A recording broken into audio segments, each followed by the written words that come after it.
callers are not necessarily those of any particular religion or denomination. They may or may not be the views of Webcast One Live, the cleaning guy, the woman who brings in cookies, the parking valet, the staff of The View from a Pew, Jill King, Lucinda, the graphic design lady, Justin, Bob, Brian, Linda, or anyone else of sound mind or questionable mental capacity. Should you be offended, provoked, triggered, intimidated, shocked, confused, or inspired to think independently, call our studio lines at 515-442-KPOG and join the conversation. After all, it's your voice we want to hear.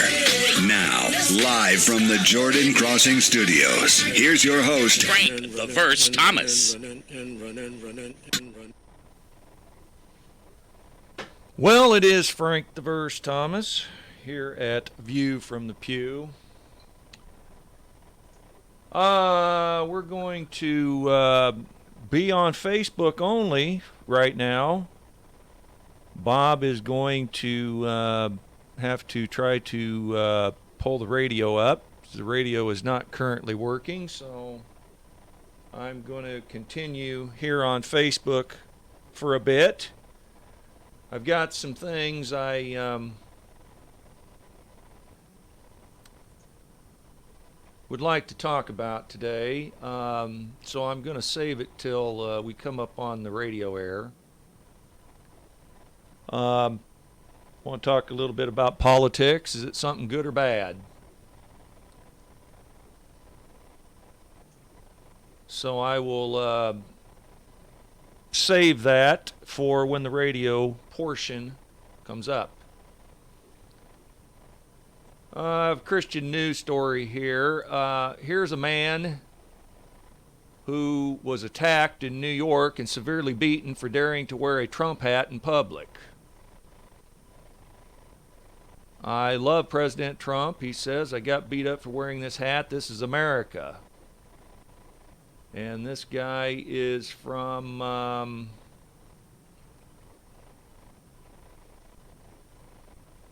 don't know what nationality he is, but his name is Jahanger, or John Turin.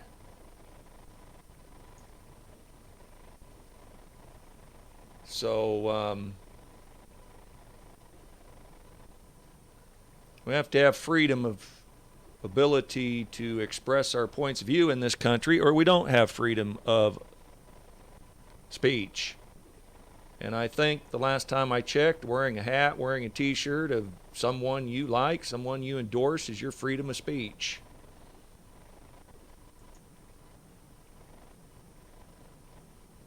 Here's a story that I find kind of interesting. It's a health-related story. Clues behind the amazing maternal instinct discovered. Well, imagine that. Females created with natural instincts to love and protect their children. Oxytocin is widely referred to as love hormone and plays an important role in the regulation of social and maternal behavior. In recent years, oxytocin system in the brain has received tremendous attention as a key to new treatments for many mental health disorders, such as anxiety, autism spectrum, postpartum depression. New research led by biologists and his students at Louisiana State University has discovered a group of cells that are activated by oxytocin in one area of the female mouse brain that is not present in the same area in a male mouse brain.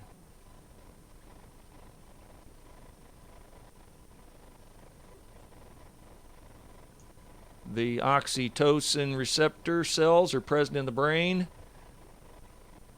are thought to be involved in the regulation of maternal behavior. However, the expression of oxytocin receptors in these areas only present when estrogen is also present.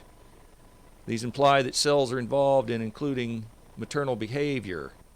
In addition, it confirms what many recent human studies have shown. There's a connection between an altered expression of oxytocin or tocin receptors and postpartum depression. Postpartum depression contributes to poor maternal health and has a negative effect on a child's development. A number of studies have found that children of depressed mothers are at risk for a wide range of cognitive, emotional, behavioral, and medical problems. Therefore, postpartum depression, in a major public health concern, has significant adverse effects on both mother and children. About 10 in 20% of women experience postpartum depression after childbirth. The new discovery that occurred at LSU opens doors to potential new treatments and drugs for postpartum depression targeting oxytocin receptor cells. I think our discovery could be universal to all mammals that exhibit maternal behavior, including humans.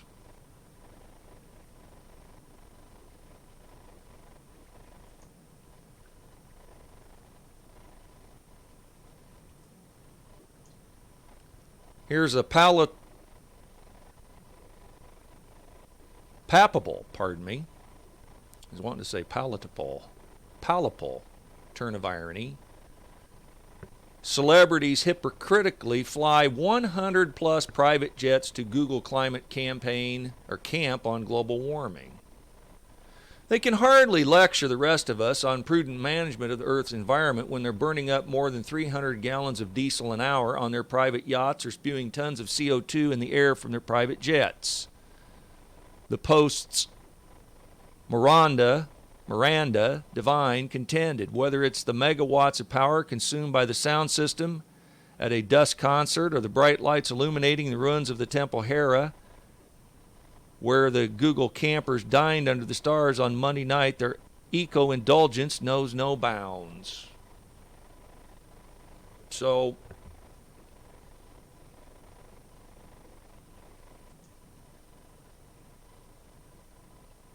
save that story.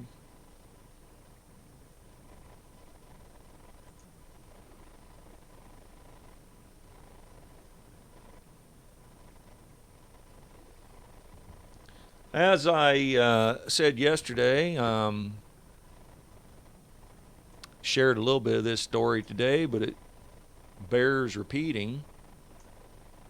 Kenyan Muslims risked their life to save 20 Christians from al-Shabaab attack. In a show of solidarity, a group of Muslims warned about 20 construction workers, mostly Christians, about an impending attack by jihadist fundamentalist group in Kitulo, Kenya. According to Premier UK, a group of local Muslims were informed that a terrorist jihadist group known as al-Shabaab was planning an attack on the non-local Christian workers. The attack was scheduled for July 21st. When the locals were made aware of the possible assault, they quickly informed the workers to leave the building site. The Muslim locals helped the Christian workers evacuate the area before confronting the gunmen when they arrived.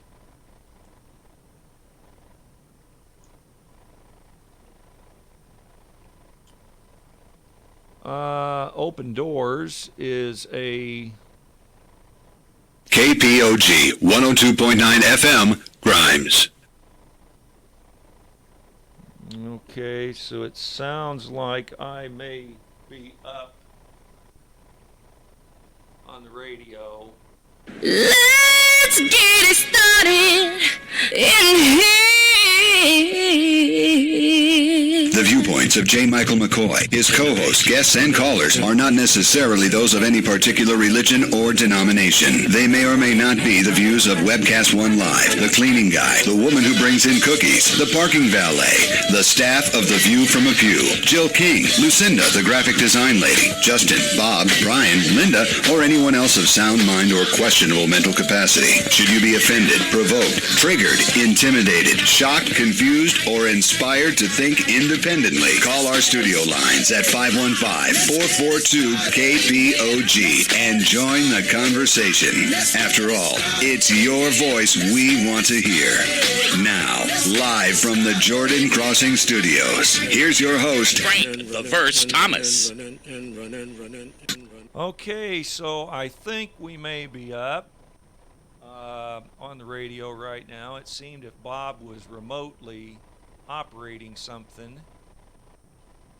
And so I'm going to assume Let me just double check here. I'm not seeing any signal yet so far. So let me just play a song here for a second, and we'll check this out.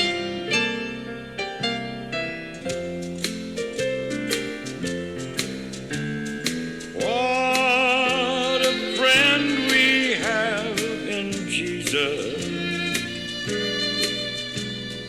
All our sins and griefs to bear. What a privilege to carry everything to God in prayer. Oh, what peace we often forfeit. Oh, what needless pain we bear. Oh, because we do not carry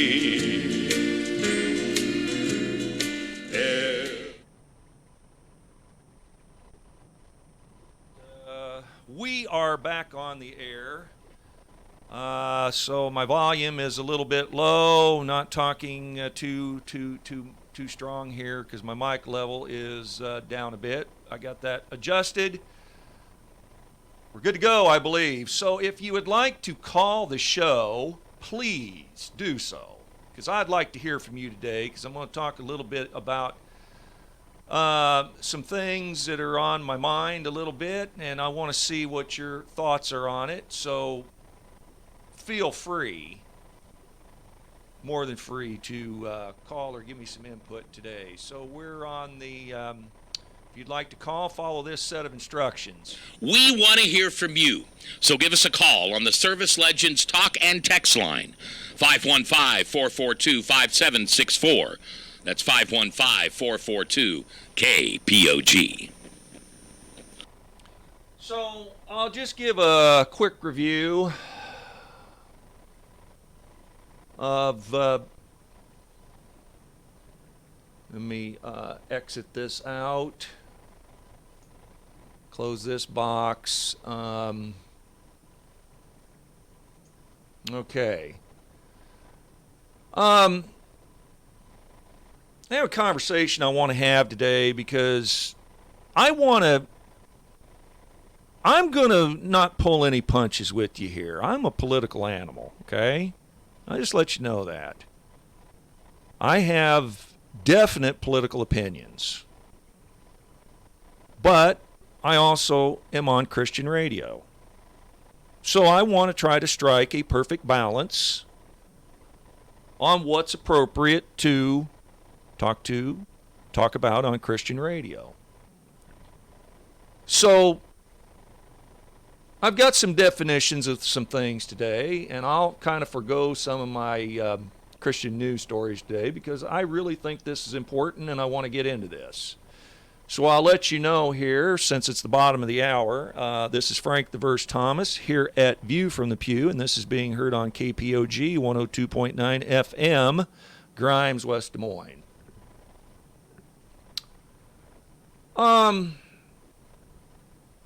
Politics, good or bad? What do you think? And I have a example that I want to use, and I'm going to talk a little bit about some things. There's many things go on in our world, from the death penalty to abortion to divorce to legalizing drugs, redefining marriage, the homosexual agenda, freedom of religion, illegal immigration. There's right and wrong in all these things, despite what political party you may be affiliated with or not affiliated with. You might hear terms like Democrat, Republican, conservative, liberal, progressive, socialist, communist, populist, left, right. Christians are labeled evangelists, fundamentalists, mainline Christianity. It's not so much about labels. It's about what's right and what's wrong. Now, as I've said to you on this show a number of times, Ellen White says the secret to the success of the United States of America is it was founded as a Protestant republic. That's why it is enjoyed prosperity and its staying power. We're not a theocracy like we were in Israel. And any time anyone has tried a theocracy since the only one pure theocracy, it's always ended up in religious tyranny and persecution. We fled England. Our forefathers fled England because of our desire to get away from religious intolerance and religious persecution. Then we fought the 100-year Protestant War. We got started in this country with some new experimental form of government, and it's called a federal republic. Now, the definition of a federal republic is a federation of states with a republic form of government at its core. The literal meaning means the word republic used to reference a form of government, meaning a country governed by elected representatives, an elected leader, rather than a king or a queen. This fits right in with what was forecast, prophesied in Revelation 13, that there would be a lamb-like beast, lamb denoting religious, lamb denoting innocence, with two horns. Now, all the other horned beasts in the Bible had crowns, meaning that there would be a combination of church and state, and would be a king/monarchy, some sort of leadership that was not a democracy. Now, a democracy, we do not live in a pure democracy here in the United States of America. A democracy is a system of government where citizens exercise power by voting. In a direct democracy, the citizens form a governing body and vote directly on each issue. We don't have that in America. So we vote for representatives to represent us, and they vote supposedly, quote unquote, on our behalf, and we have a right to vote these people in or out of office. Now, we cannot keep and maintain, it is impossible to keep and maintain a republic without participation. So you have a civic duty. You can exercise or you can not exercise. No one is forcing you in this United States of America to participate. You don't have to vote. You don't have to do nothing. But we are not a pure democracy. We're a republic. And a republic is where states come together. It's a federation of states, and states come together for the common good of the states, but still at the same time maintain their individual states' rights. This is the form of government God blessed the United States with. It's the next best thing to a theocracy. A theocracy, God calls all the shots.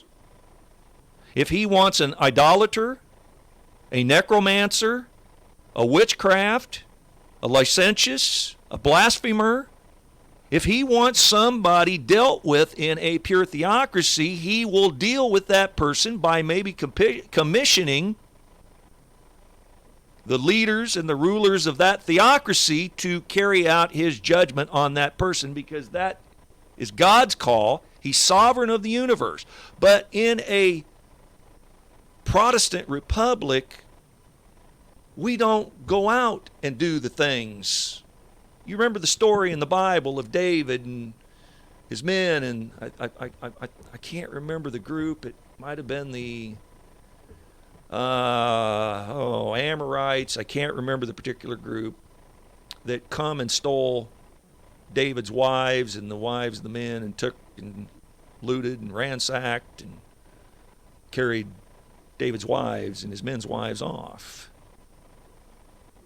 Through Nathan, God gave David instructions to go, and they slaughtered men for nearly 24 to 36 hours. It was some brutal amount of killing. But God instructed David to go back and retrieve what was yours. And not only did David get to retrieve what was his, but he got to take all the stuff that belonged to those who took from him. We don't get to do that in the United States of America. So if your neighbor comes over and steals something out of your yard, you don't have a right to go over and kill your neighbor. We have laws that govern our country. So it's up to the people, it should be up to the people of the United States of America to decide on things like the death penalty, abortion, divorce laws, whether we want to legalize or criminalize drug use, whether we want our marriage redefined, whether we, how much we tolerate the homosexual agenda, our freedom of religion, and illegal immigration. Now I'm going to focus a little bit today on illegal immigration, just as an example of should we be involved, should we have a say who comes in our country. Now let me share with you this story. This is from Numbers 20:14-21.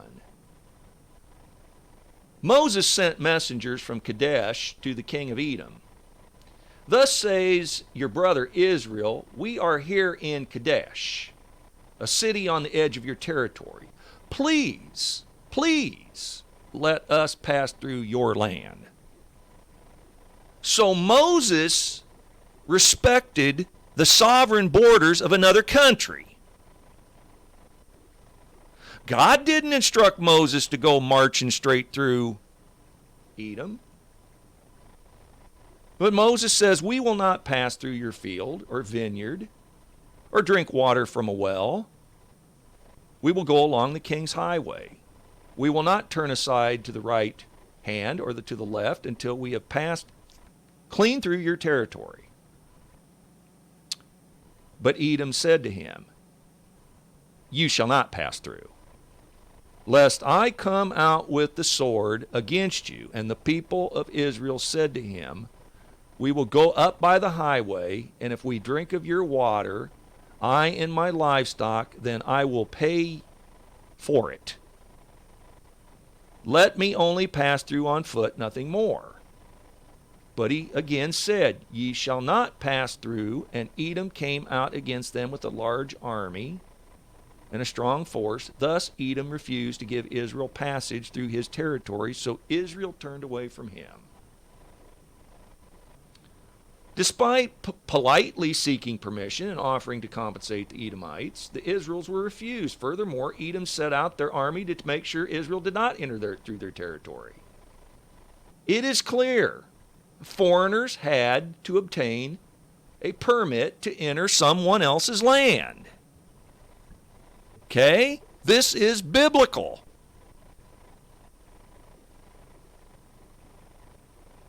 So let me, I found this article, and this is the use and abuse of the Bible in the immigration debate.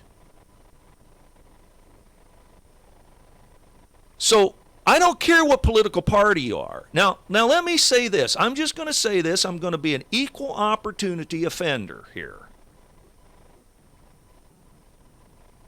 I generally am a person who lands on the conservative side of the realm. Okay? If you listen to me, you know that. I try not to pound on it and beat it up and beat a dead horse. But I'm generally a conservative person. I may have a few liberal tendencies here and there, but I'm generally conservative. But there's a right and a wrong in this issue that transcends political party here. But let me just take a poke at both sides of the aisle here. The Republicans would like illegal immigration for the cheap labor.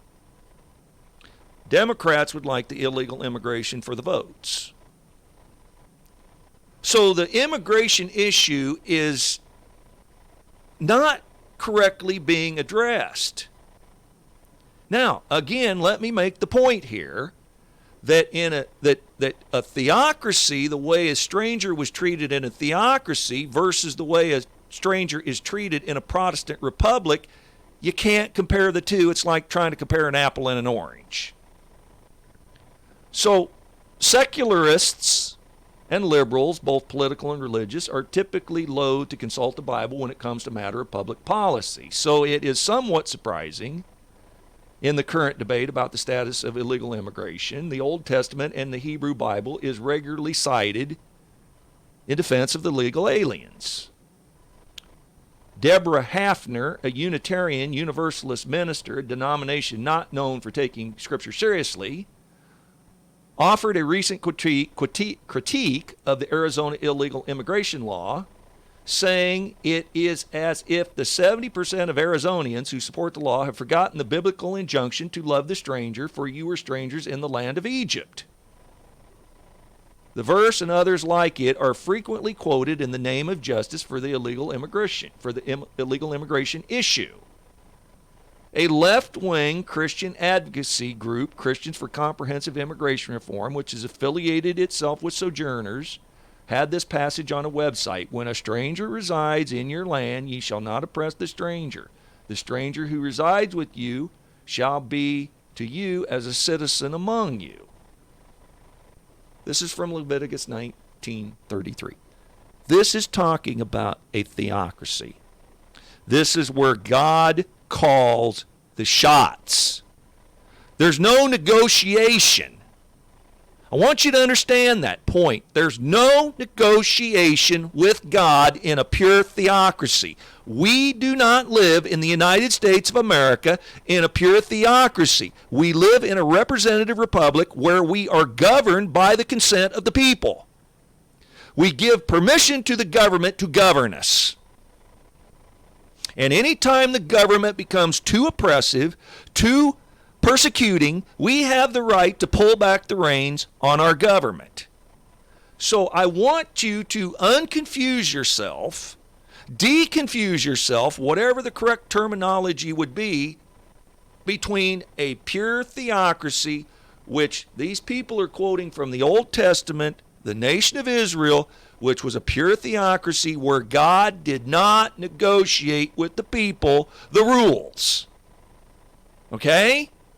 In a republic, which is what we live in, we have the right to participate, and if we don't like the way our government is officiating the rules, we have the right to vote people out. We have the right to pull back on the reins of government because it is governed by consent of the people.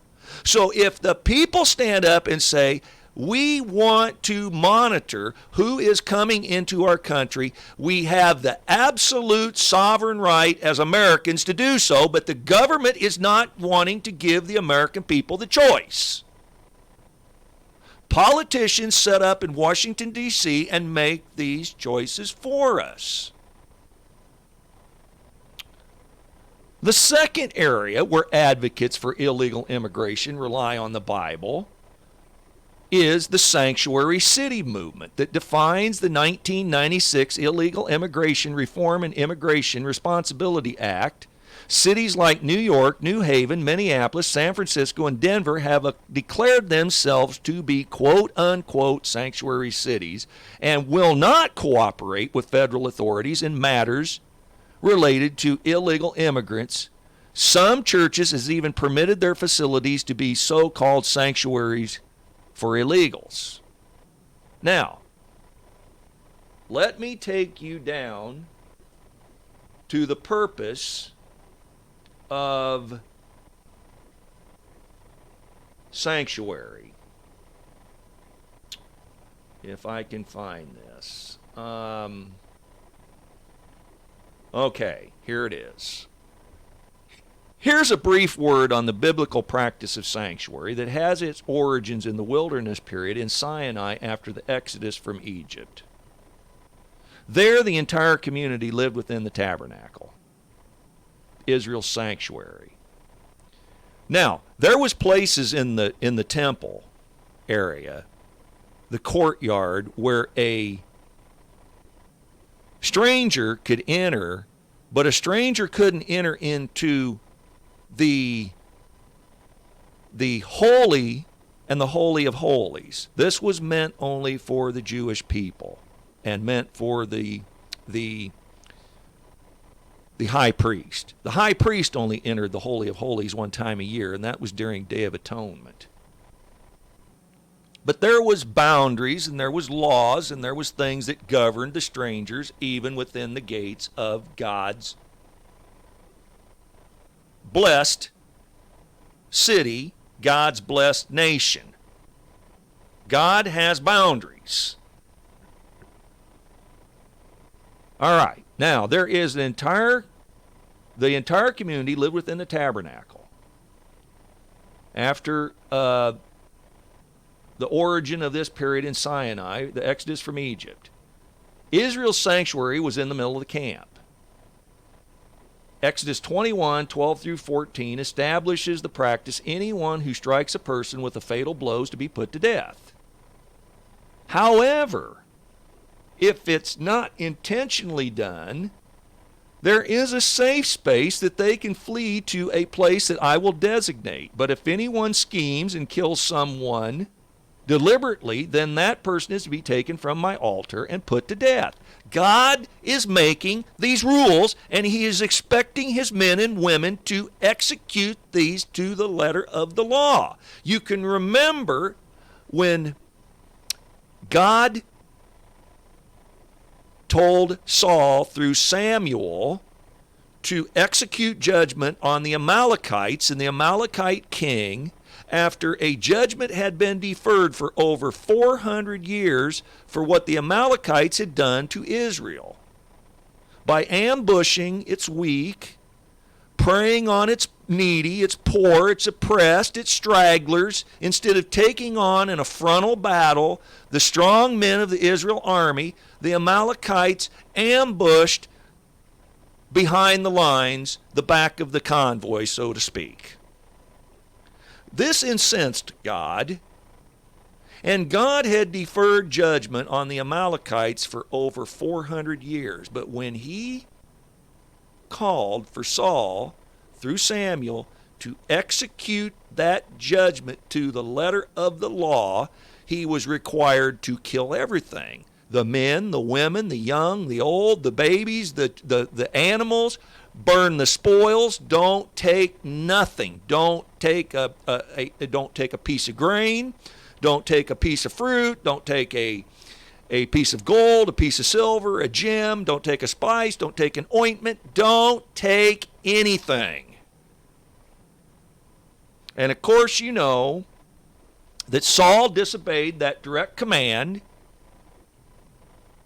and he took spoils of animals, flocks, herds, took flocks from the herds.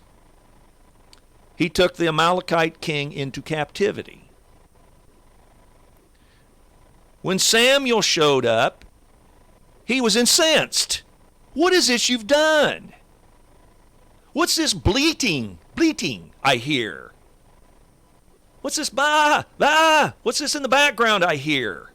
What's this bleating? Well, the people thought that he immediately shifted the blame on the people and blamed the people. Well, the people wanted it. And they thought that, they could pick the best of the flock and they could present these animals to God in sacrifices and offerings. And then Samuel saw that Saul had the Amalekite king. And he lost his mind. What are you doing?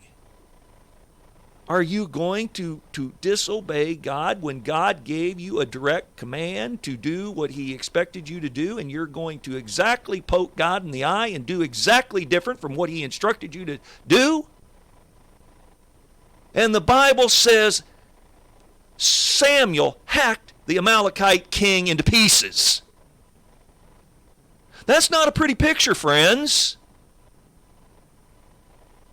Some atheists have a real problem with this because they call God immoral for doing so.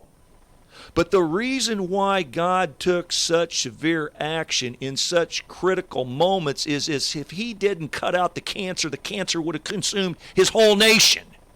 So for the sake of the elect, he had to cut out the cancer that the nation would survive. These were God's calls. These were God's prerogative. It is not man's prerogative to go hack a king to death now. We don't have the right to do that. But God designed an area for those who had struck someone with a blow accidentally.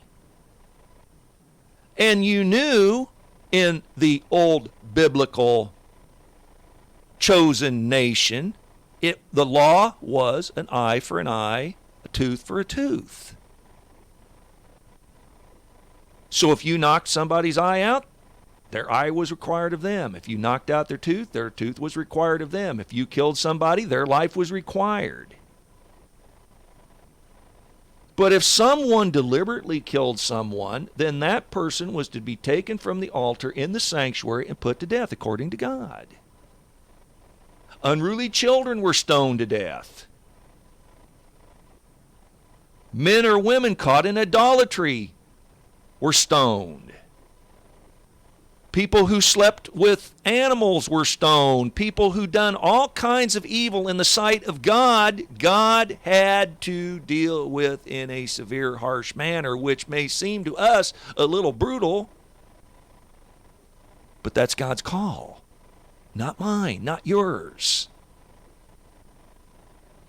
But on the cases of involuntary manslaughter or negligent homicide were not capital offenses. So to keep the law of retribution, eye for an eye, tooth for a tooth, life for a life, from being carried out by family members who wanted retribution, the offender was to run to a sanctuary place where he would be safe and have his case heard. Once the populace spread throughout their new homeland, it was impractical to have just one place of sanctuary. Consequently, 6 cities of refuge were designated, 3 on either side of the Jordan River. This comes from Numbers 35 and Joshua 20. Once again, the conditions of the sanctuary protection were plainly stated. These 6 then is explicitly the place to get a fair hearing in case of an accidental death, but for no other crime. This has nothing to do with coming into someone's country illegally. Sanctuary, then, is explicitly a place to get a fair hearing in the case of an accidental death, but for no other crime. The cities of refuge were not a place to avoid trial or punishment. American cities that use their communities to circumvent the federal law to help keep illegal aliens who have been convicted of crimes in the name of justice are doing a gross injustice to the letter and the spirit of the biblical law.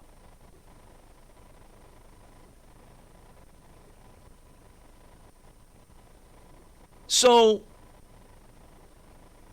in the Bible, in the Old Testament, you were to be kind to the strangers, to the foreigners, to the people who were in your land. You know, you were to feed them. You were to give them water, whatever. But that doesn't mean that they can come in and take over your country and squat in your country and tell you to get out. I mean, if Israel would have let enough strangers into the land, they could have squatted and said, hey, you Israel people, get out. As I've stated on this show before, and I will repeat it again and again and again, God is a God of order. God is a God of law. God is not a God of chaos and anarchy. Now, I told you the other day that God has a government. And I shared with you Isaiah 9, 6-7. I'll share it again. For unto us a child is born, unto us a son is given, and the what? The government shall be upon his shoulder. Okay? That's maybe the government of this country is on his shoulder. And his name shall be called Wonderful, Counselor, the Mighty God, the Everlasting Father, the Prince of Peace. Now, verse 7. Of the increase of his government and peace there shall be no end. So if verse 6 is talking about the earthly government, which would be his theocracy, which would be his chosen people, Israel. If it was Rome who was occupying Israel, that government would be upon his shoulder. So he could do with it as he pleased. Okay? So you notice if God came in, he didn't overthrow Pilate like the Zealots wanted. He didn't reverse their oppressive taxation policies. He didn't come to get into a dispute with Herod and get into a dispute with Pilate. Because Herod and Pilate are the ones that had the ability to put him to death. The Jews didn't. So verse 7, of the increase of his government and peace there shall be no end. That is the heavenly government. That is the government that governs this entire universe. Central government, constellation of Orion, Great Nebula 42, wherever you want to place heaven, this is the centralized government in which God controls the entire universe, including this earth that is quarantined off from the rest of the sinless universe. So of that increase of that government, peace, there shall be no end. That means David, that when God reigns on the throne of David, there will be no end. And upon his kingdom to order it and to establish it with judgment and justice from henceforth even forever and ever. The zeal of the Lord of hosts will perform this. Now, let me just state, as I said the other day, I once told a pastor in another radio studio that God had a government. And this man nearly rolled off his chair like an adolescent child laughing that that was the most ridiculous thing he'd ever heard, that God has a government. Well, I don't know. Argue with Isaiah, because Isaiah said that our government would be on Christ's shoulder and that his government, there would be no end. Now, what does a government, what does a government have? Well, let me just list a few things that I jotted down prior to this show. Governments have laws. They have courtrooms. They have a bench. They have a mercy seat. There's justice. There's judgment. God's government has a standing army. God's government has ambassadors, has a judge, has an advocate, has an accuser.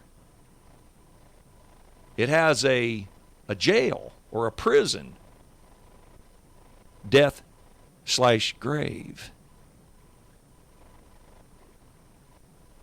And like any good government, such as the United States of America, God has a seal, which he puts his stamp on, his institutions, his documents, his things that he wants to validate. God can place his seal. So if the United States of America, there's three components in any good seal. There's name, title, territory ruled. So in the seal of the United States of America, there'd be the name, who the current name is President Donald Trump. His title would be President. His territory ruled would be the United States of America. That would be same with Saddam Hussein, dictator, Iraq. Hugo Chavez, dictator, Venezuela. Just pick your dictator, pick your president, pick whatever. Every nation, every government has some form of an official seal. And that seal will contain those three components: name, title, territory ruled. What they're sovereign over. Obviously, God has a seal. It's contained in the fourth commandment, where the name is God. His title would be Maker, Creator. And his territory ruled would be heavens and earth. So, don't kid yourself. God has a government. Now, we got started a little late, so I'm just going to let you know I'm going to go to our SRN News here in a bit. But let me share with you a story from Mrs. White. Why was sin permitted? And I'll skip ahead a little bit in the story and just get you up to the point where it says this. God is talking about Lucifer. Thus says the Lord God, thou sealest up the sum. So apparently, the implication here is that Satan, or pardon me, not Satan at this point, but Lucifer at this point sealeth up the sum. He was caretaker of the law. He may have had a signet with the seal or the stamp of God in the signet. He was Christ's ambassador. He was Christ's right-hand man. He was Christ's guardian, protector of the law. He was the covering cherub. We're not sure who the other covering cherub was, because there's usually two. Some have speculated Michael the archangel would have been the other covering cherub, but Ellen White dismisses that. And obviously we believe that Michael is Christ. So, and at the same time, Christ is co-eternal with the Father. But Lucifer had the ability to sealest up the sum. So he had the seal. There was something about Satan that he had control of some seal, a signet, or something that would be a stamp of God. He was full of wisdom and perfect in beauty. Thou hast been in Eden, the garden of God. Every precious stone was thy covering. Thou art the anointed cherub that covereth. I have set thee so. Thou wast upon the holy mountain of God. Thou walked upon the midst of the stones of fire. Thou wast perfect in all their ways from the day thou was created till iniquity was found in thee. We don't know where the iniquity came from. It's the mystery of iniquity. To even explain it, to justify it, there's no justification for it.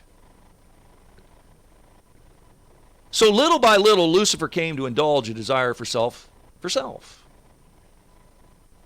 His heart was lifted up because of his own beauty. His wisdom was corrupted by the reason of brightness. He exercised his will 5 times. I will exalt my throne. I will be like the Most High.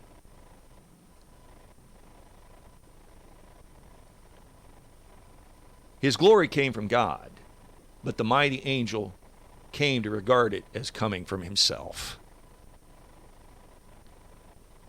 This made him uncontent, discontent, a malcontent with his position. Though honored above all the heavenly hosts, he ventured to covet the homage due alone to the Creator Christ. Instead of seeking to make God supreme in his affections and the allegiance of all the created beings, it was in his endeavor to secure their service and loyalty to himself. I'm going to state something here, and I want you to hear me loud and clear. Lucifer was the very first politician. Are you going to sit and argue with me, and you're going to debate me that God, who set up the United States of America as a federal republic and everything that that stands for and represents, our basic form of government, our politics for office, are you going to stand and tell me that politics is not acceptable to talk about on religious radio? Come on in. I'll give you the phone number. It is 515-442-5764. Talk to me. Tell me why I'm wrong. Talk or text, either one. Give you that phone number. Lucifer is allowed to be the first politician. Now notice I say allowed. Because Satan has no sovereign will apart from God. He has his own free will to submit his will to God, just like we have the ability to submit our free will to God. But we have no supreme will apart from God, and Lucifer had no supreme will away from God. But God is allowing Lucifer to politic against the creator of the universe. Lucifer is the first politician known in history. So I don't care whether you like President Donald Trump or you don't like President Donald Trump. Donald Trump has got nothing on Lucifer, because Lucifer was given the opportunity to politic in heaven and go into rebellion against God in heaven. And God did not destroy him. Now argue with me. Debate me. Tell me where I'm wrong, that politics is not an acceptable topic. The perfect harmony of heaven was broken. Lucifer's disposition to serve himself instead of his creator aroused a feeling of apprehension when observed by those who considered that the glory of God should be supreme. So it's a debate. It's a challenge. There's a debate here.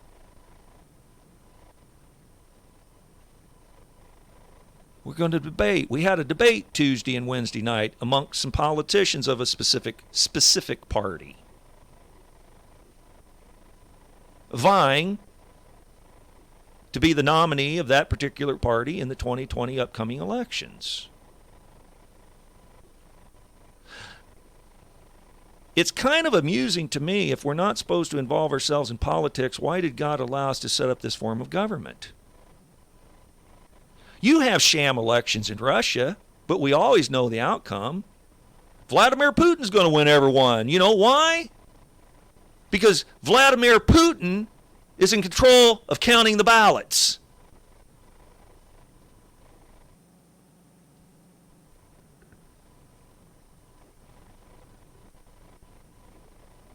The heavenly council of angels pleaded with Lucifer. The Son of God presented before him the greatness, the goodness, the justice of the Creator, and the sacred, unchanging nature of his law.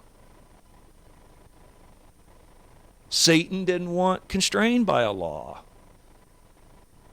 He argued that why should a perfect being be constrained by a law?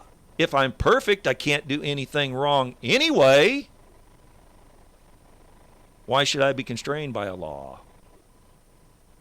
So Satan kind of wanted to make his own rules. Sound familiar? God himself had established the order of heaven, and departing from it, Lucifer would dishonor his maker and bring ruin upon himself.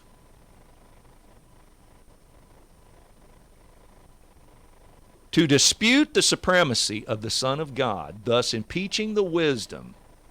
You hear a lot of talk in our 2019. Turn on your TV. What's the word you hear over and over and over? Impeach, impeach, impeach, impeach, impeach, impeachment. To dispute the supremacy of the Son of God, thus impeaching the wisdom and love of the Creator, had become the purpose of this prince of angels. So Lucifer was trying to impeach the integrity of Christ the Creator and his fairness to his beings, who gave their submission over and their loyalty over to their leader. Satan is out, Lucifer is out to impeach Christ's credibility. And Christ lets him do it. Again, Lucifer's the very first politician in heaven before this earth is created. And Adam and Eve fall, Lucifer is allowed to politic in heaven.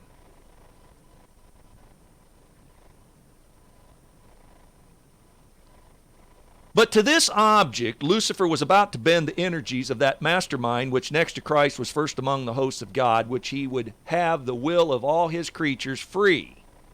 None left unguarded to the bewildering sophistry by which rebellion would seek to justify itself. Before the great contest should open, all would have a clear presentation of his will, whose wisdom and goodness were the spring of their joy.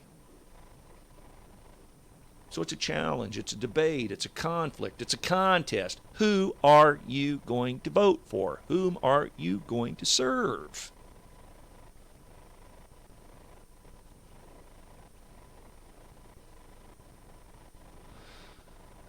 The King of the universe summoned the heavenly host before him, that in their presence he might set forth the true position of his Son and show the relation he had sustained over all created beings. The Son of God shared the Father's throne, the glory of the eternal, the self-existent, one circled both. About the throne gathered the holy angels, a vast number, 10,000s times 10,000s and thousands of thousands.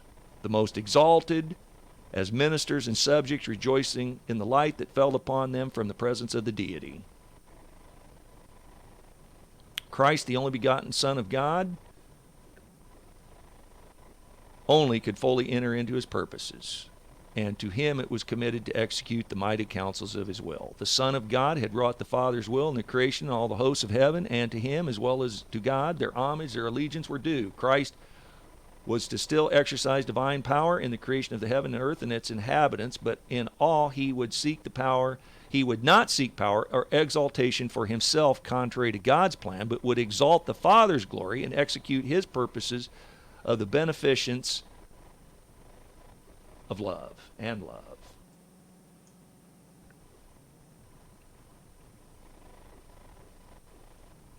So there was songs of praise, everybody bowed down, including Lucifer, but there was still something in Lucifer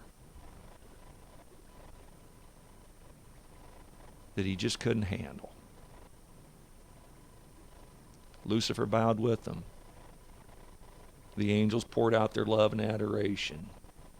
But there was a strange, fierce conflict inside of Lucifer. Truth, justice, and loyalty was struggling against envy and jealousy. Songs of praise, swelled by thousands of angelic voices. The spirit of evil seemed vanquished for a while. Utter love reigned supreme, but Lucifer was struggling against jealousy and envy. Leaving his place in the immediate presence of the Father, Lucifer went forth to diffuse the spirit of discontent among the angels. Again, he is politicking the other angels. Vote for me.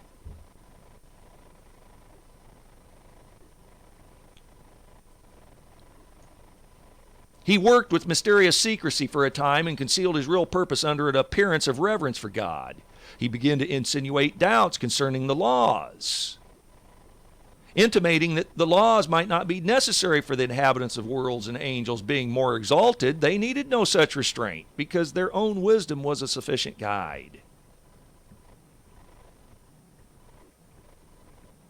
If this prince of angels could attain his true exalted position, great good would occur for the entire host of heaven, for it was Satan's object, Lucifer's object, to secure freedom for all.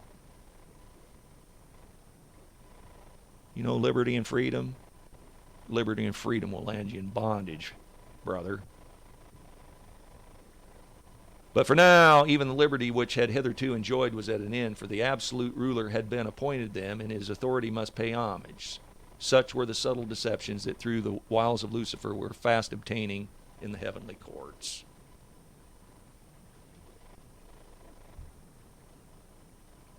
There was a choice to be made. Taking advantage of the loving, loyal trust reposed in him by the holy beings, he had artfully instilled doubts in their mind to distrust and be discontent with their lot in heaven. Lucifer presented the purposes of God in a false light, misconstruing and distorting them to excite dissent and dissatisfaction. And he cunningly drew his hearers on to give utterance to their feelings.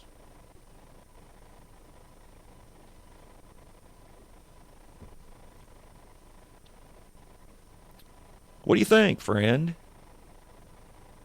Let me give you this call number, 515-442-5764. Service Legends Talk text line. Think I'm right? Give me a call. Think I'm wrong? Give me a call.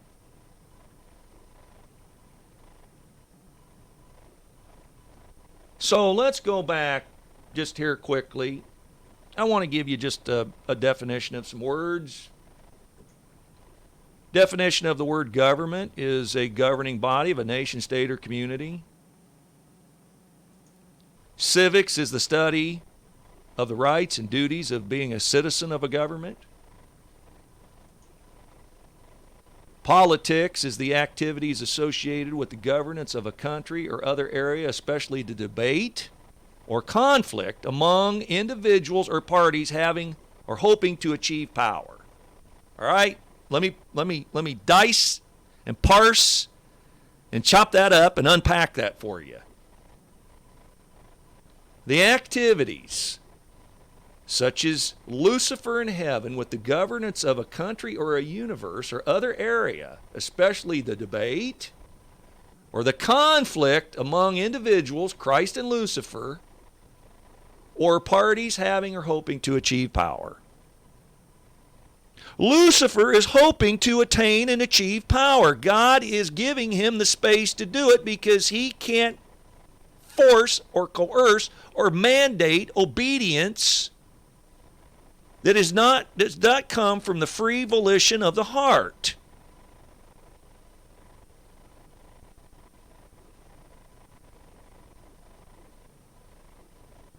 So, I've also heard that politics is poly, so obviously poly ticks, and ticks are blood-sucking animals, which Lucifer's a blood-sucking animal. He was sucking power and sucking blood off of the Creator, which he did not earn, which he did not deserve, which he was not did not belong to him rightfully. But God gave him the ability to do it. If God didn't want any politics, he would have stamped out, slapped down, smacked down, and annihilated Satan into non-existence. But the other angels would have served out of fear, because they would have looked at Lucifer and they would have said, man, did you see what happened to Lou? Man, he crossed the Lord and the Lord took him out. Lucifer tried a coup d'etat, and God took care of his political enemies. So God showed us this peaceful transfer of power, that we aren't supposed to have coup d'etats in the United States of America. I guess maybe John Kennedy didn't get that message, but we're not supposed to have coup d'etats. We're not supposed to take our political enemies out and shoot them. We're not supposed to get back at revenge with our political enemies. We have a peaceful transfer of power here in the United States. We don't overthrow by bloodshed. And God ordained this.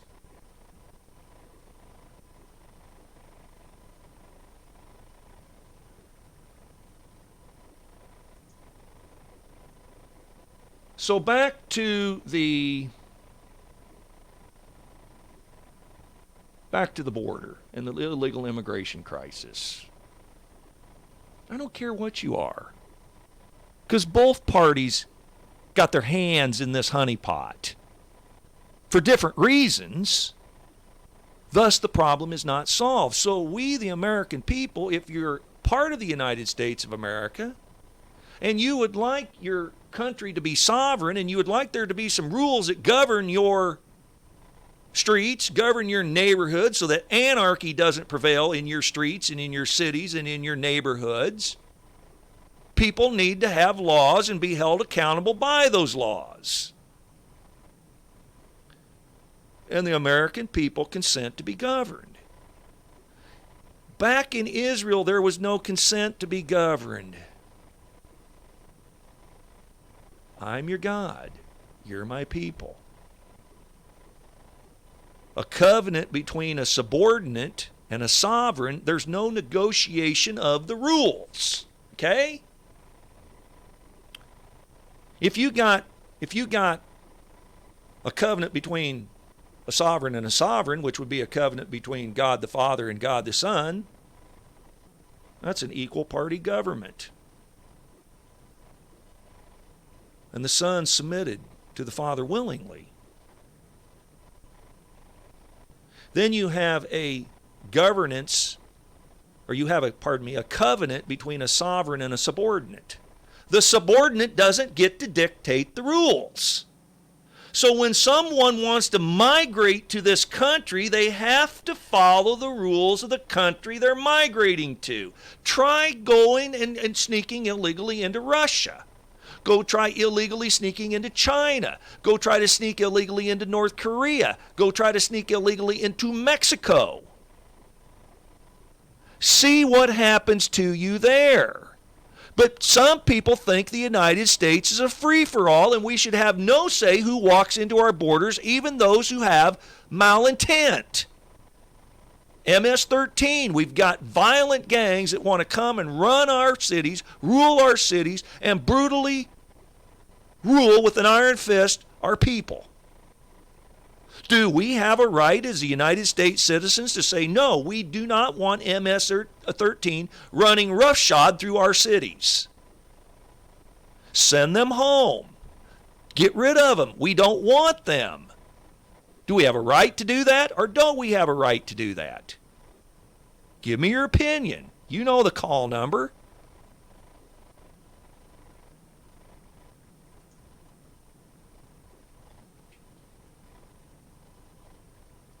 So,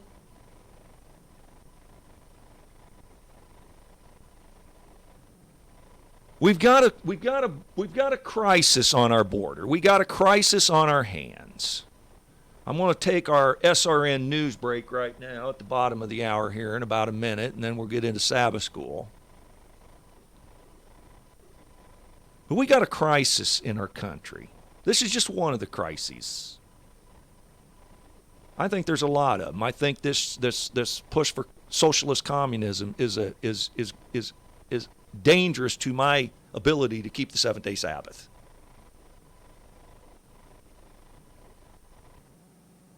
Okay? Just going to be blunt with you. As my friend John Moon says, communism came straight from the French Revolution.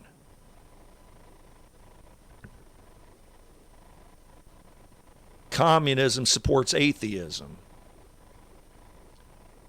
It holds up atheists. Atheists don't understand in a free society.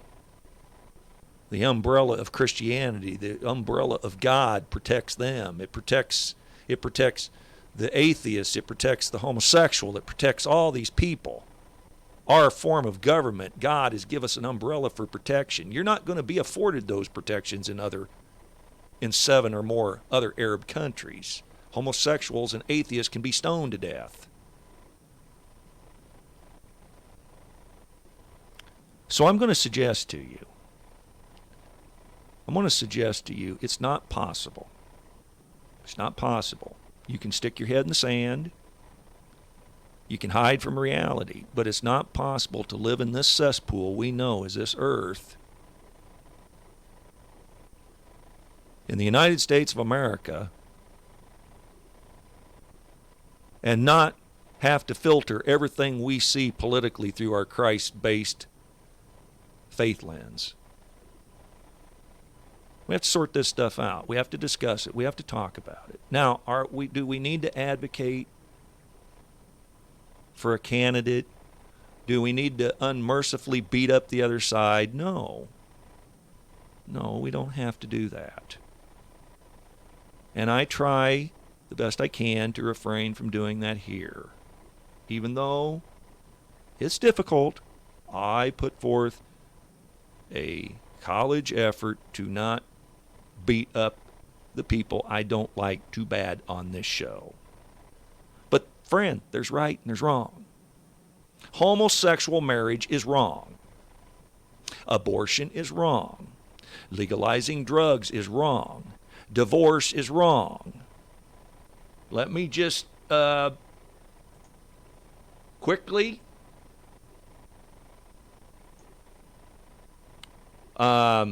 illegal immigration is wrong. Death penalty, in my opinion, is right. But I have a right, because I'm a citizen of the United States of America, to exercise my right to speech. Others have the same thing, the same exercise, the same ability to exercise their free rights, and then you come together and you discuss it and you see if you can come to some consensus. I think the American people ought to have a right to say whether they want the radical environmentalism that's going on in this world, which is basically paganism, pantheism, it's recycled earth worship. If we want the government to take over our every right to do anything, how we heat our home, what kind of car we drive, where we live, how many children we have, this is all what we eat. If we eat an animal, we don't eat an animal.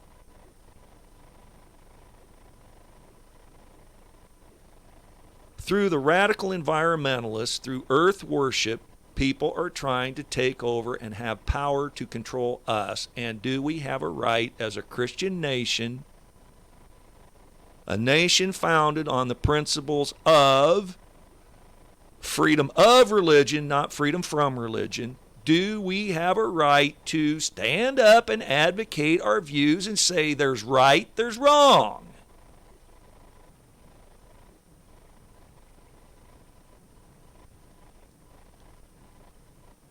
Being gay is wrong, but I'm not going to go in somebody's bedroom and arrest somebody for sodomy.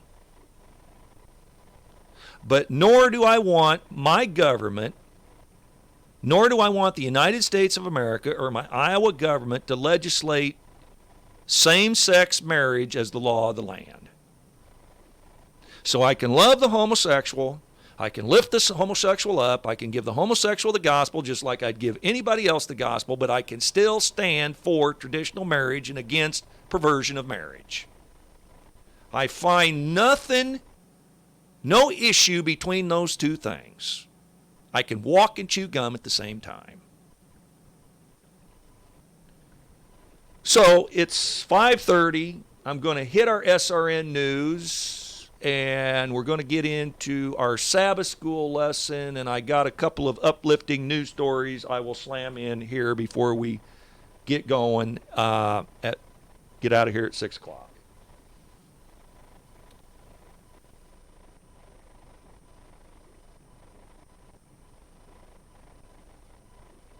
And that's provided I can find my card here. KPOG 102.9 FM, Grimes. With SRN News, I'm Keith Peters in Washington. Texas Congressman John Ratcliffe has withdrawn his nomination to replace Director of National Intelligence Dan Coats. President Trump says he warned Ratcliffe it was obvious the press was going to make his confirmation process difficult. I asked him, I said, do you want to go through this for 2 or 3 months, or would you want me to maybe do something else? And he thought about it. I said, it's going to be rough. I could see exactly where the press is going. And fake news. The president says he'll be reviewing 3 other candidates this week to succeed Coats, who resigned last week. An administrative judge on Friday recommended firing the New York City police officer Dan Pantaleo, accused of using a chokehold in Eric Garner's 2014 death. New York Mayor and Democratic presidential nominee Bill de Blasio says 5 years was too long to wait, and he blames the Justice Department for holding up the process. We finally saw a step towards justice and accountability. We saw a process that was actually fair and impartial. But the president of the Patrolmen's Benevolent Association, Pat Lynch, says there was nothing fair about this and that Mayor de Blasio's comments during the presidential debates proves it. We had a mayor who predetermined the outcome. We know that because he said it on the national stage. He said the family will get justice. Pantaleo was suspended Friday pending a final decision by Police Commissioner James O'Neill. Puerto Rico's House of Representatives has voted to confirm Pedro Pierluisi as Secretary of State, removing an important obstacle to him becoming governor in about an hour. The House, which is controlled by Pierluisi's New Progressive Party, voted 26-21 to confirm Governor Ricardo Rossello's nominee and potential successor. This is SRN News. A Texas-based water ministry is responding to a devastating water crisis in India. A massive water shortage in the city of Chennai, India, is affecting hundreds of millions of people, and the nonprofit missions organization Gospel for Asia is on the ground offering help. Known for its Jesus Wells program, GFA drills thousands of wells in South Asia, providing a reliable source of clean water for entire communities. The ministry has also helped to distribute tens of thousands of household biosand water filters. Greg Clugston, SRN News. Fire has severely damaged 6 Christian villages in southern Turkey along the borders of Iraq and Syria. International Christian Concern says the successive fires over the weekend have since been controlled. Local activists claim that the fires were intentionally started to eliminate the Christian heritage in the region. Arson has become a common tactic used by insurgents. Authorities say there will be an official investigation. This is SRN News. Here's the SRN News Business Brief. President Trump has announced a new trade agreement with the European Union, which will greatly expand overseas markets for U.S. beef exports. The agreement we signed today will lower trade barriers in Europe and expand access for American farmers and ranchers. In year 1, duty-free American beef exports to the EU will increase by 46%. The European Commission had announced in June that it had reached an agreement with the U.S. to allow more hormone-free U.S. beef onto the European market. The U.S.-China trade war escalation. Every weekday on the Power of God, KPOG 102.9 FM, and live on webcast1live.com. Join us for a view from the pew. Should you be offended, provoked, triggered, intimidated, shocked, confused, or inspired to think independently, call our studio lines at 515-442-KPOG and join the conversation. After all, it's your voice we want to hear. The View from the Pew on KPOG and webcast1live.com. Weekdays from 4 to 6 on the Power of God. Now, here's today's host, Frank the Verse Thomas. And it is Frank the Verse Thomas here at View from the Pew. View from the Pew. And we'd like your input. You can do so by using the Service Legends Talk text line, and you can do that by listening to this message. We want to hear from you, so give us a call on the Service Legends Talk and text line, 515-442-5764. That's 515-442-KPOG. We're here at Jordan Crossing Church, Monday through Friday, 4 to 6 p.m., and that's at the... Live from the Yellow Blue Studios, your home for the light from LED Lighting. This is KPOG Grimes, West Des Moines. All right. Got a couple of quick news stories I'll hit you with, and then we'll get to Sabbath school here in a couple of minutes. I've been trying to make an effort to share a few more uplifting stories. That was requested, so when people request something, I try to oblige. Texas teenagers commit their summers to helping others. For most high school students, summers are relaxing, spending time with friends and no homework. But a group of Texas teenagers has decided to use their time away from school to repair homes and give back to those in need during the hot summer months. It's just something I can do because I always spend my money or donate money.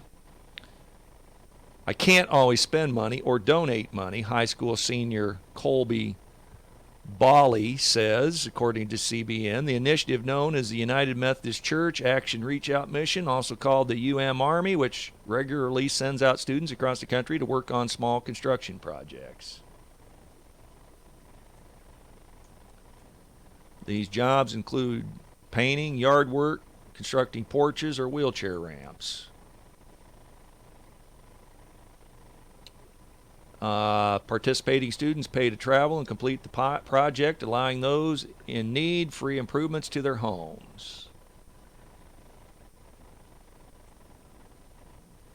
U.S. Army, which has recently celebrated 40 years of ministry, is on a mission to provide Christ-centered missions that serve people in need and promote spiritual growth and leadership development in young adults. What started as 36 students and adults from 3 Houston churches in 1979, that'd be the year my daughter was born, has since exploded into 60 national programs each year from Texas to Northeast and Mid-Atlantic regions of the U.S. Students are encouraged to realize the power of God's love as they mature into strong Christian leaders. Now, Ellen White came from the Methodist Church. I don't know that the Methodist Church then and the Methodist Church now would have much in common, particularly in the United States. You know the battle that the Methodist Church has been going through here of late. But I would just say that the leaders of the Methodist Church were John and Charles Wesley. And my reading of Charles and John Wesley say that they were frugal. One might even say tight, but at minimum frugal. They used every dime, every penny in winning souls for the Lord. They did not waste anything. I don't know if modern churches can live up to that standard. I doubt many do. But the United Methodist Church should have a long history of service. John and Charles would have been the founders, and they were about service. They used every resource in building God's kingdom. And then I will just re-mention for the radio listeners, I think I had it on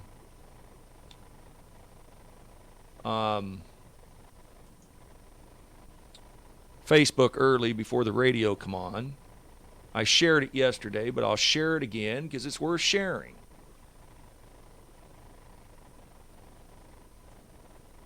Kenyan Muslims risked their lives to save 20 Christians from an al-Shabaab attack.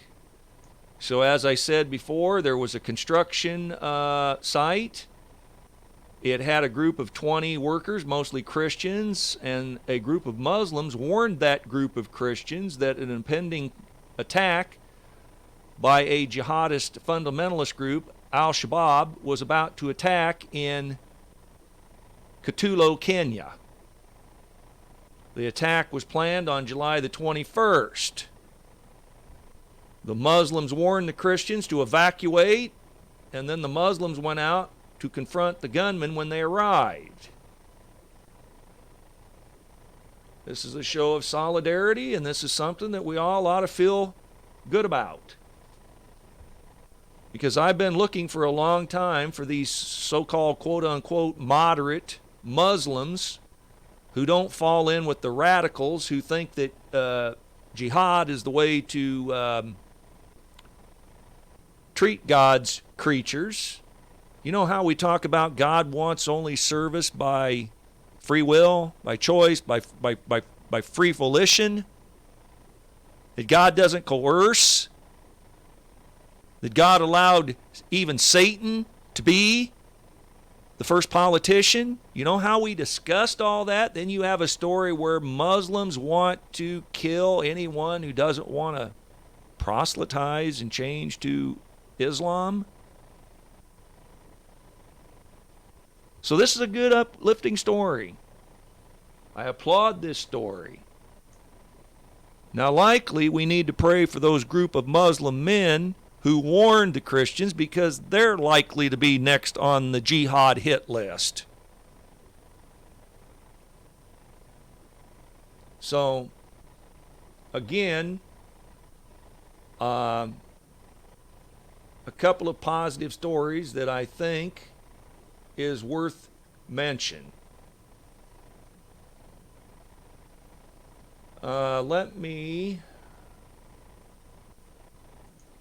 I guess I want to save this story for Monday. I'm going to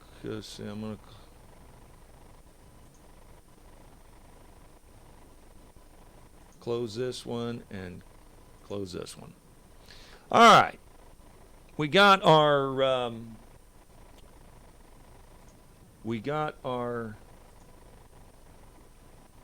Bible, or we got our Christian breaking news stories done with. Now we're going to get to our Sabbath school lesson, Friday, Further Thought, the Cry of the Prophets.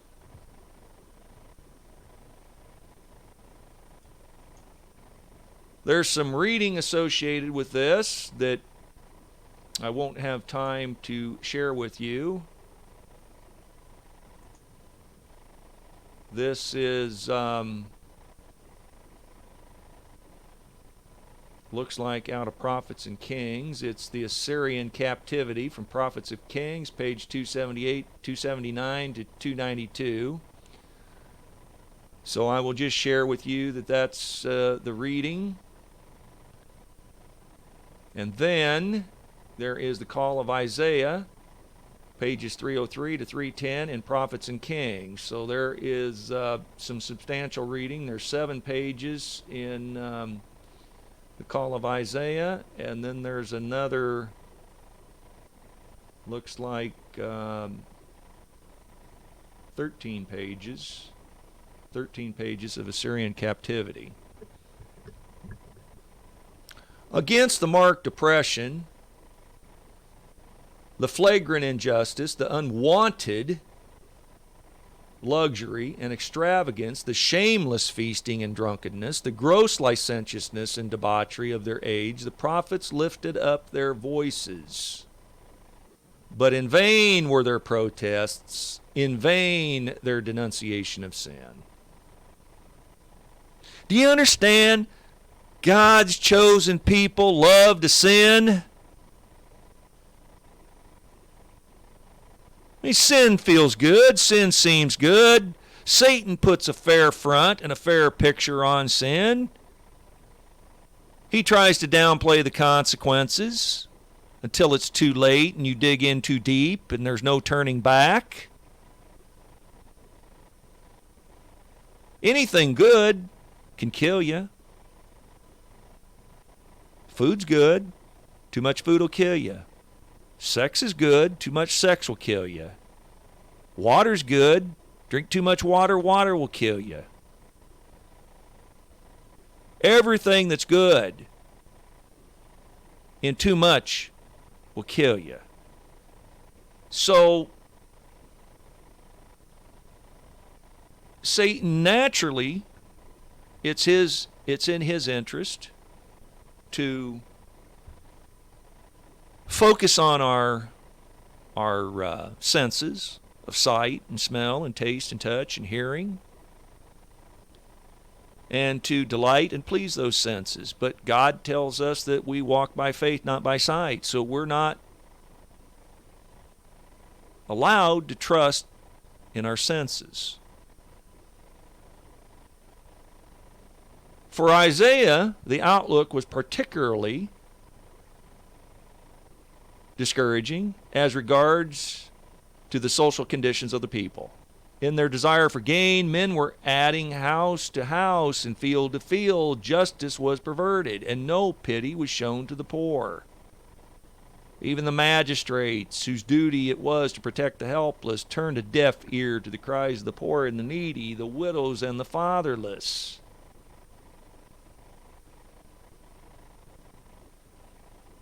In the face of such conditions, it's not surprising that when during the last year of Uzziah's reign, Isaiah was called to bear to Judah God's message of warning and reproof, he shrank from the responsibility. He well knew that he would encounter obstinate resistance.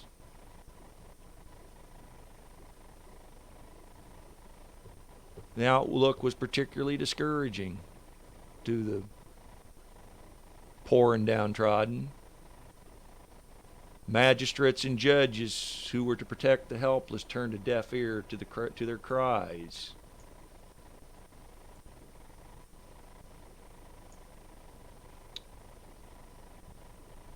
But Isaiah,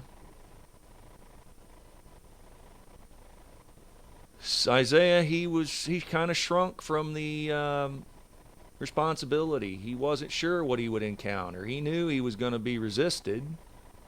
These thoughts crowded through Isaiah's mind as he stood under the portico of the temple. Suddenly the gate and the inner veil of the temple seemed to be uplifted and withdrawn, and he was permitted to gaze within upon the Holy of Holies where the prophet's feet might not enter.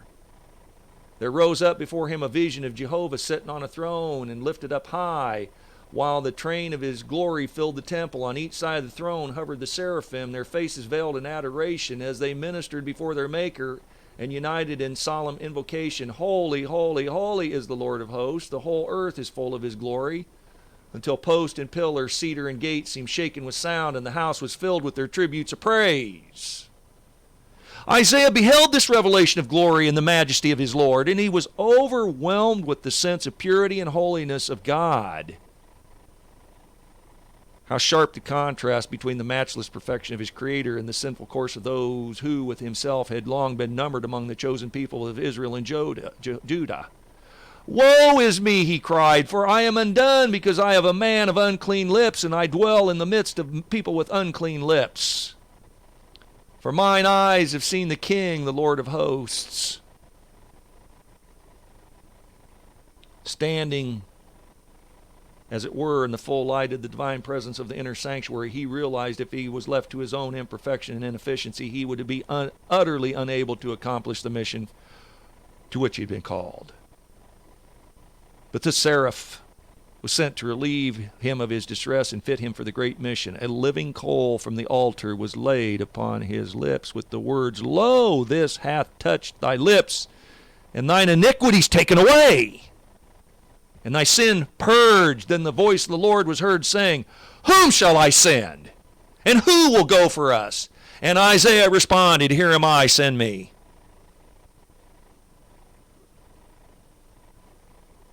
The heavenly visitant bade the waiting messenger go and tell the people. The duty's prophet was plain. He was to lift up his voice in protest against the prevailing evils. But he was dreaded to undertake this work without some assurance of hope. Lord, how long, he inquired, are none of thy chosen people ever to understand, repent, and be healed? His burden of his soul was in behalf of the erring Judah, but it was not to be borne in vain. His mission was not to be wholly fruitless.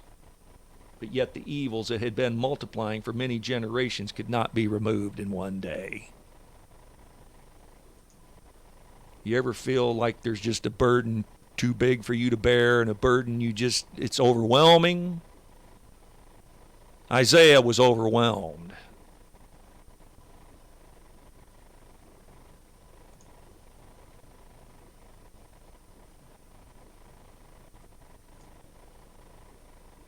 Throughout his life, he must be a patient, courageous teacher, a prophet of hope as well as doom.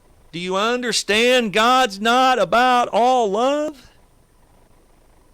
For every invitation to mercy, there came an accompanying warning of judgment if mercy was not heeded. You would be derelict in your duty to only preach the love of God. Love without boundaries becomes destructive. Y'all live in Iowa. You know the changes of the seasons here in Iowa, and you know what happens when a river floods its banks.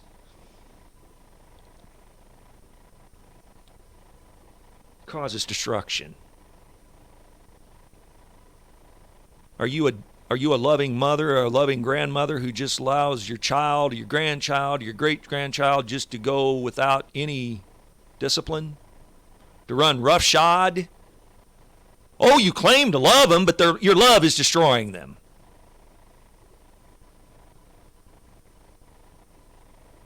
Loves God. God's love is like God's agape love is like a river. It flows like a river, but a river must have banks. And the banks to God's river is truth and discipline. So when you discipline a child, you give them love, you give them truth, you give them discipline.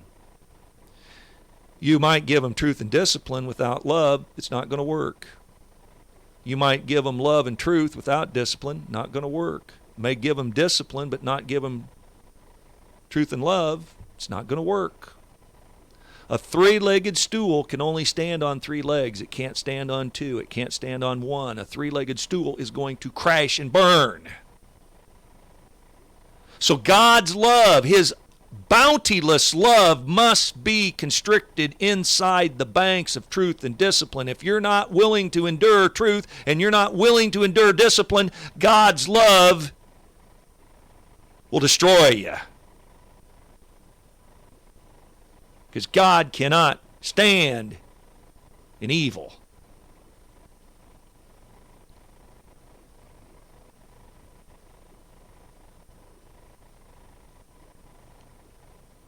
Isaiah said, "Send me."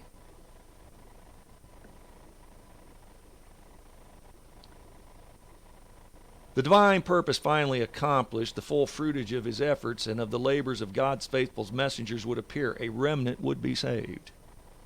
That this might be brought about, the messages of warning and entreaty were to be delivered to the rebellious nation. God declared, "Until the cities be wasted, without inhabitant, and the houses without man, and the land be utterly desolate, and the Lord have removed men far away, and there be a great forsakening in the midst of the land. You understand this is the same God of love who's giving you this merciful call to repentance, but God is saying at the same time, if you reject this merciful call to repentance, I will lay waste to you. I will lay waste to you. There won't be an inhabitant. There won't be so much as a blade of grass grow on that land. You think God's just a God of love? Yes, He is a God of love and a God of mercy. And in His love and mercy, He will put an end to the wicked, because there would be no joy as a wicked, sinful person to stand in the presence of a sinless, holy God. You would be miserable.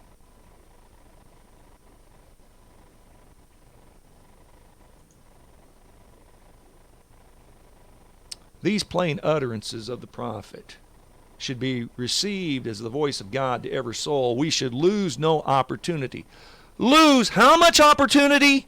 Some opportunity? A little opportunity? Lose no opportunity of performing deeds of mercy, of tender forethought and Christian courtesy for the burdened and the oppressed. This is from page 327. If we can do more, we may speak words. If we can do no more, we may speak words of courage and hope to those who are unacquainted with God and who can be approached most easily by the avenue of sympathy and love.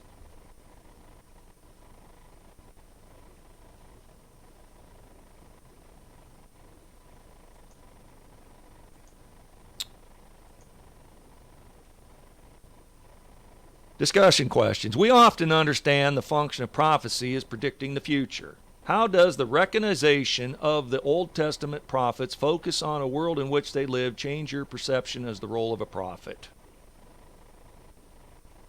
I don't know. If someone gave a job description, you'll be destitute, you'll live in caves and dens, your life will be a life of toil and burden. You might die. Isaiah was supposedly sawn in half by a wooden saw. Some men were boiled. Some of God's men was boiled in oil. Some of God's men later on, after his ministry on earth, were sent to the gladiators, to the Colosseums, to the gladiators, to the wild animals, to lion dens, to racks, to be stretched, to be burnt at the stake as a heretic. You want to sign up for that job description? Hey, put me in, coach. But that's exactly what Isaiah said, because he witnessed God. When you witness God, is there too much to give for God? When you want to take your feet off because you know you're standing on holy ground, you want to do something for God. So Isaiah said, put me in. Sign me up. Put me in, coach. The world they lived in was not a pleasant place to live. The lives and the message of the prophets demonstrate how difficult and dangerous it can be to stand up for the truth. Why do you believe they did what they did and spoke the way they did? Because they didn't have a choice. As I said, once you stand before the very presence and glory and perfection and holiness of God, do you have a choice? Well, certainly Satan did, because he stood in that presence and he made the wrong one. Luckily, Saul, on his road to Damascus, made the right one. Granted, he had a prod against his heart. God certainly turned up the heat in the kitchen, but Paul could have ultimately rejected the offer. They spoke the way they did because they saw what they saw. They witnessed what they witnessed. In the writings of the prophets, God seems to alternate between being angry and showing deep concern for his people. How do you fit together these two aspects of God's character? And then I'll just summarize here, and then I'll try to answer this question. The Old Testament prophets were passionate and often angry, upset defenders of the way and the will of God to their people, reflecting the expressed concern of God himself. This passion included a strong focus on justice for the poor and the oppressed. The prophet's call to return to God included putting an end to justice, sometimes something God also promised to do in his visions for a better future for his people.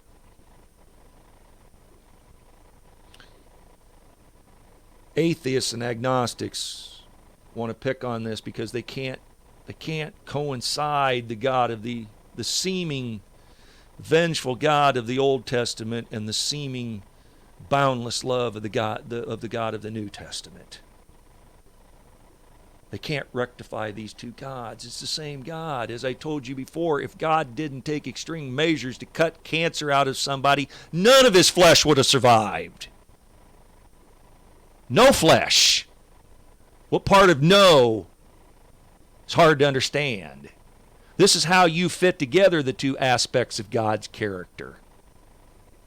The way it is because God gives a tender, loving call to mercy.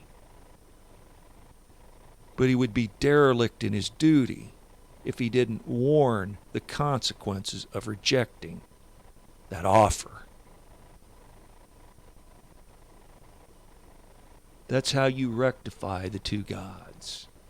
So until Monday, hopefully we will have less technical issues. This is Frank the Verse Thomas here at View from the Pew, and that's heard on 102.9 KPOG, 102.9 FM.